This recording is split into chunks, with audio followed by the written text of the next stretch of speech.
अस्सलाम वालेकुम dear viewer, मैं हूं डॉक्टर फिरोज़ खान और आप लोग देख रहे हैं मेरा चैनल डॉक्टर फिरोज़ लेक्चर। अगर आप लोग मेरे चैनल पर नए हैं तो चैनल को सब्सक्राइब कर दीजिएगा, थैंक्स। तो आज हम पेंक्रियास के अंदर next topic blood glucose regulation by insulin, या शॉर्टली हम इसको ये भी कह सकते हैं blood glucose homeostasis by insulin. तो सबसे पहले ये ग्रीन कलर का पेंक्रियाज है और ये पेंक्रियाज के अंदर एंडोक्राइन सेल्स है, ग्रुप ऑफ सेल या क्लस्टर ऑफ सेल्स। इसी ग्रुप ऑफ सेल या एंडोक्राइन सेल्स को हम आइसलेट ऑफ लैंगरहांस भी कह सकते हैं। और इन्हीं में से हमने इस सेल्स को जूम इन किया है। ये सेल्स बीटा सेल्स हैं और ये ब्लड वेसल्स हैं। अभी ब्लड के अंदर हाई ग्लूकोज लेवल है, हाइपरग्लाइसेमिया है। हाइपरग्लाइसेमिया है और ये हाइपरग्लाइसेमिया स्टिमुलाई है किसके लिए? बीटा सेल्स के लिए। यानी beta cells are very much sensitive to the hyperglycemia. तो इसके अंदर कंसर्न जीन है, वो कंसर्न जीन एक्टिवेट होगा और एक्टिवेशन के नतीजे में ये हार्मोन इंसुलिन और एमाइलिन पैदा करेगा। ये जीन है, gene for the production of insulin and amylin, तो process of transcription and translation. ये गाल्जी बॉडीज हैं और इसके नतीजे में इंसुलिन हार्मोन आ गए और एमाइलिन। लेकिन ये इंसुलिन और amylin hormone are not free, it pack in a vesicle जिसको हम कहते हैं ज़ाइमाजिन। फॉर एग्जांपल ये एमाइलिन है और ये इंसुलिन है।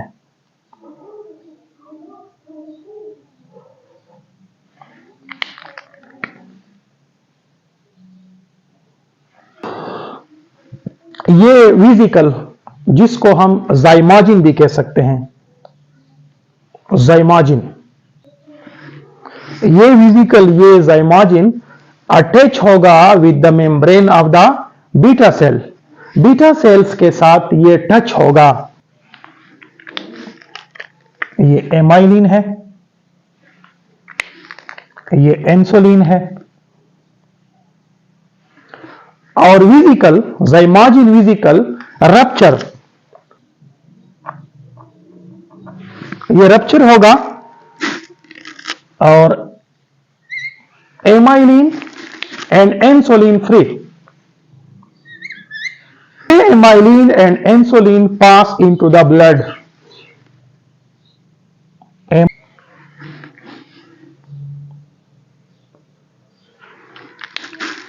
और insulin pass into the blood.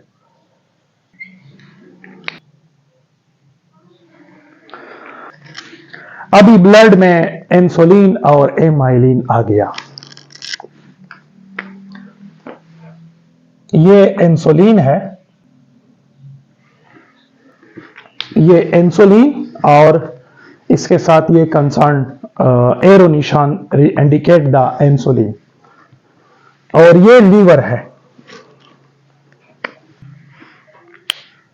और ये रेड कलर का रिसेप्टर है इंसुलिन के लिए। तो ये इंसुलिन इसी रिसेप्टर के साथ टच होगा, ओके, और इसके नतीजे में ये चैनल बिकम एक्टिवेट। इस चैनल को कहते हैं GLUT2 यानी ग्लूकोज ट्रांसपोर्टर टाइप 2। ये एक्टिवेट होगा और दूसरी तरफ ब्लड में हाइपरग्लाइसेमिया है, ग्लूकोज लेवल हाई है और ये ग्लूकोज ब्लड से जाएगा लीवर पे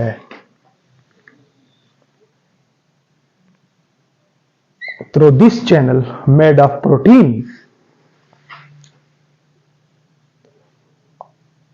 ये ग्लूकोज आ गया।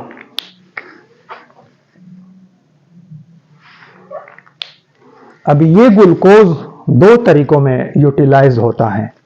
फर्स्ट, लीवर के अंदर लॉन्ग चेन ऑफ ग्लूकोज जिसको ग्लाइकोजन कहा जाता है मौजूद है। देखें, ये लॉन्ग चेन ऑफ ग्लूकोज है,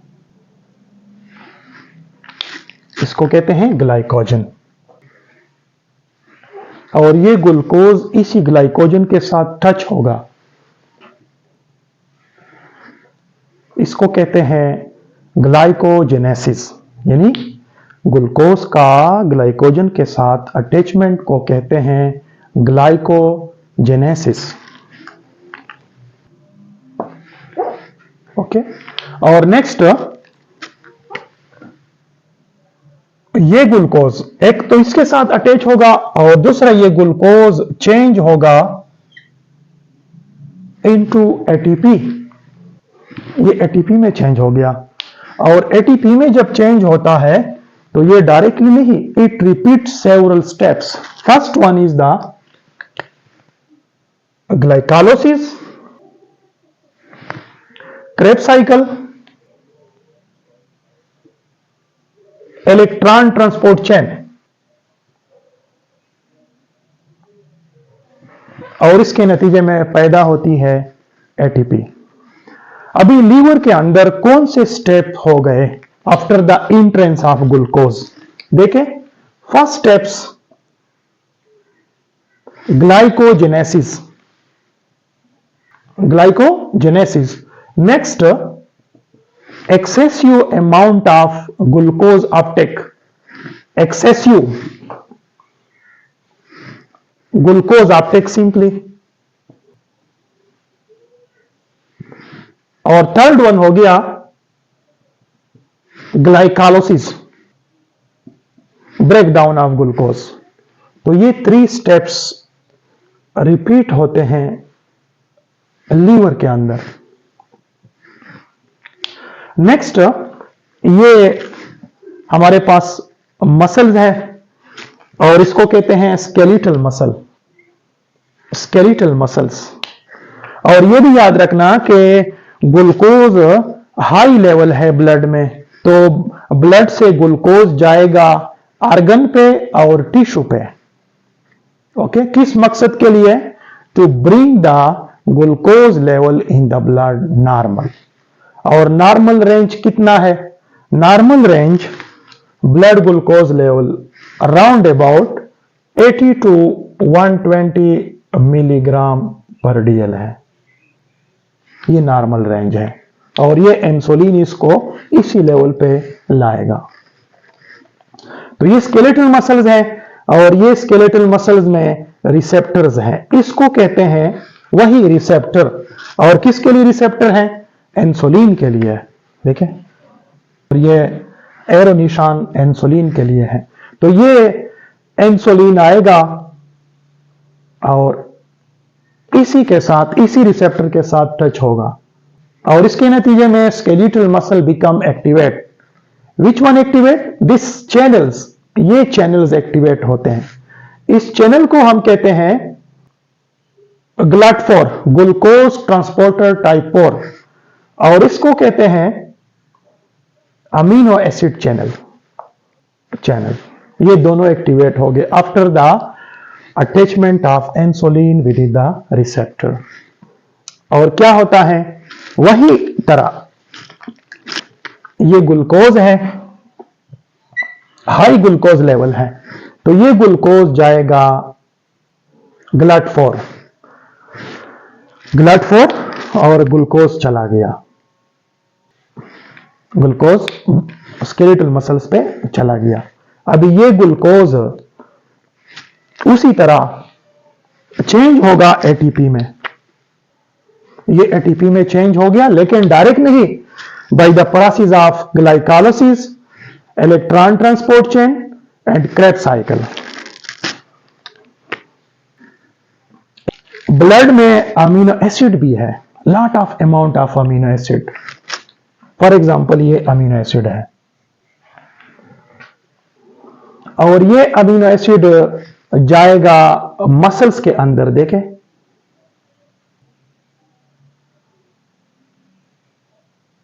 ये अमीनो एसिड यहां पे आ गया। सिर्फ एक अमीनो एसिड नहीं, बहुत सारे अमीनो एसिड स्केलेटल मसल्स के अंदर दाखिल होते हैं और ये amino acid combine together form a complex a polymer जिसको हम कहते हैं प्रोटीन, यानी चेंज इनटू प्रोटीन। ये प्रोटीन बनाएगा। देखिए ये प्रोटीन और ये इसमें अमीनो एसिड है। ओके, ये बन गया प्रोटीन। अच्छा, तो स्केलेटल मसल्स के अंदर कितने प्रोसेस हो गए? देखिए first one, excess glucose uptake. Second, excess amino acid uptake. और थर्ड वन, ग्लाइकोलाइसिस। तो ये स्टेप्स होंगे within the skeletal muscles of the body. हमारे पास पेट है या एडिपोज टिश्यू भी कह सकते हैं, एडिपोज टिश्यू है। और उसी तरह ब्लड में ग्लूकोज लेवल हाई है और साथ साथ इंसुलिन भी है।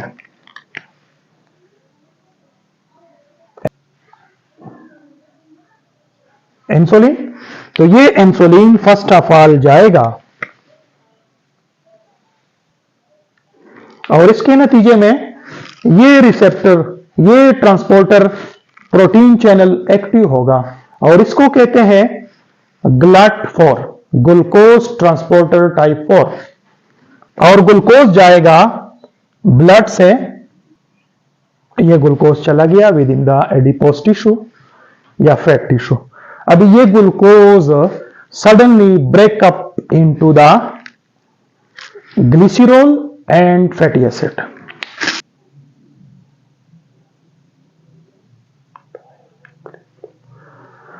आफ्टर दैट ये ग्लिसरॉल और फैटी एसिड अगेन मिक्स आपस में मिल जाएगा और बनाएगा ट्राई एसाइल ग्लिसरॉल। शॉर्टली हम इसको कह सकते हैं ट्राइग्लिसराइड, ट्राइग्लिसराइड या TAG। अच्छा, एडिपोज टिश्यू के अंदर जो स्टेप्स होता है वो स्टेप है, first steps high access glucose Uptake, high या एक्सेस ग्लूकोज अपटेक। और सेकंड लिपोजेनेसिस। तो ये दो स्टेप होते हैं एडिपोज टिश्यू के अंदर। और फिर इसके बाद ब्लड ग्लूकोज लेवल नॉर्मल आ जाएगा। नेक्स्ट, ये ब्लड वेसल्स हैं और इसी ब्लड वेसल्स में एमाइलिन है, इसी निशान से। ओके, अभी इसी प्रोसेस में एमाइलिन में ब्लड ग्लूकोज लेवल किसी टिश्यू या किसी ऑर्गन की तरफ नहीं जाता, ये कोई और फंक्शन परफॉर्म करते हैं। देखें, सबसे पहले ये एमाइलिन चले जाते हैं, ये ब्रेन है और ये हाइपोथैलेमस है, हाइपोथैलेमस, और ये हाइपोथैलेमस रिसेप्टर है। तो ये एमाइलिन ब्लड से आता है ब्रेन हाइपोथैलेमस पे और इसके साथ टच होता है और hypothalamus become active and sensitive. और ये क्या करते हैं? इट प्रोमोट या ब्रिंग द सेटाइटी। सेटाइटी का मतलब है दिल का बंद होना, यानी किसी चीज को भी दिल नहीं करता कि मैं कुछ चीज खा लो, या रिड्यूस द फूड अपटेक भी कह सकते हैं, reduce the food Uptake.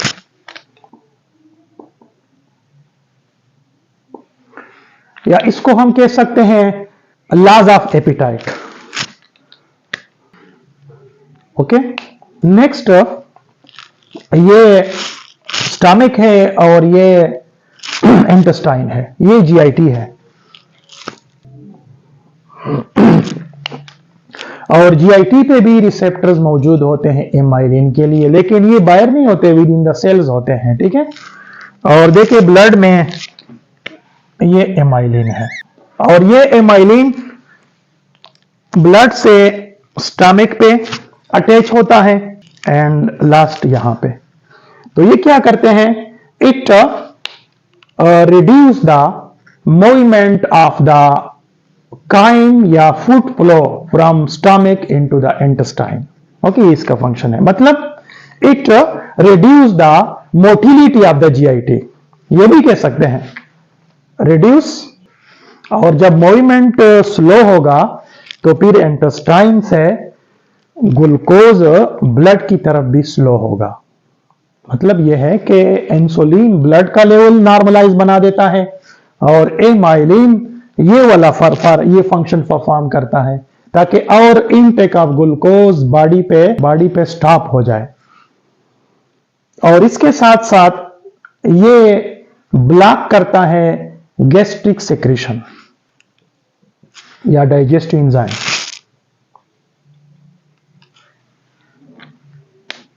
Blood glucose regulation by glucagon, या इसको हम सिंपली ये भी कह सकते हैं blood glucose homeostasis by glucagon. ये ब्लड वेसल है और ब्लड वेसल में लो ग्लूकोज लेवल है जिसको कहते हैं हाइपोग्लाइसेमिया। और ये हाइपोग्लाइसेमिया स्टिमुलस है, अल्फा सेल के लिए ये स्टिमुलस है, ये अल्फा सेल है। Alpha cell are very much sensitive to the hypoglycemia क्योंकि ये स्टिमुलस हैं और इसके नतीजे में अल्फा सेल के अंदर कंसर्न जीन होगा for the production of hormone glucagon. ये जीन है फॉर एग्जांपल, और ये जीन एक्टिवेट होगा और इसके नतीजे में ये हार्मोन ग्लूकागॉन पैदा करेगा by the process of transcription and translation. For example ये ग्लूकागॉन हार्मोन है, लेकिन glucagon hormone are not free effect in the vesicle known as zymogen. और ये रेड कलर हार्मोन है, इसको कहते हैं ग्लूकागॉन। उसी तरह ये zymogen attach with the membrane of the alpha cell.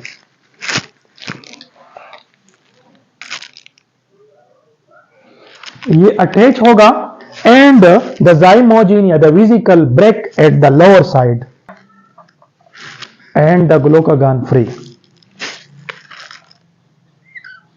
ये glucagon and glucagon pass into the blood vessel. ये ब्लड पे आ गया, ये ग्लूकागॉन है और इसको हम इंडिकेट करते हैं बाय एरो। और ये लीवर सेल है,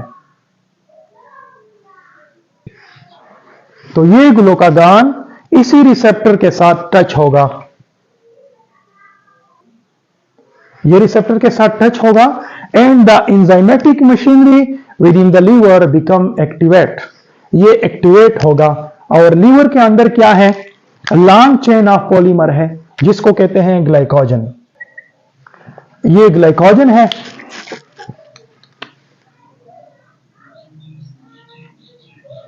और एंजाइम क्या करेगा, ग्लाइकोजन से ग्लूकोज कट देगा।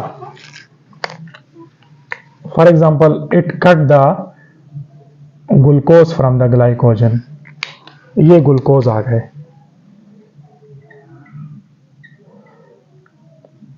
ये ग्लूकोज है। ओके, और इस प्रोसेस को हम कहते हैं ग्लाइकोजेनोलाइसिस।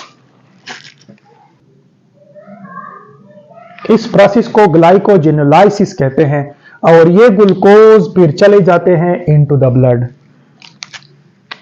ये ब्लड पे आए ग्लूकोज। नेक्स्ट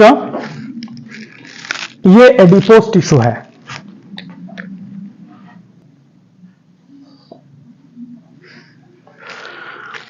और उसी तरह ब्लड में ग्लूकागॉन है, इसको हम इंडिकेट करते हैं बाय एरो, और ये ग्लूकागॉन टच होगा इसी रिसेप्टर के साथ। ये जो ही एक टच होगा तो the enzyme with in the adipose tissue become activate, और इसके अंदर क्या है, TAG, ट्राई ग्लिसराइड या ट्राई एसाइल ग्लिसरॉल।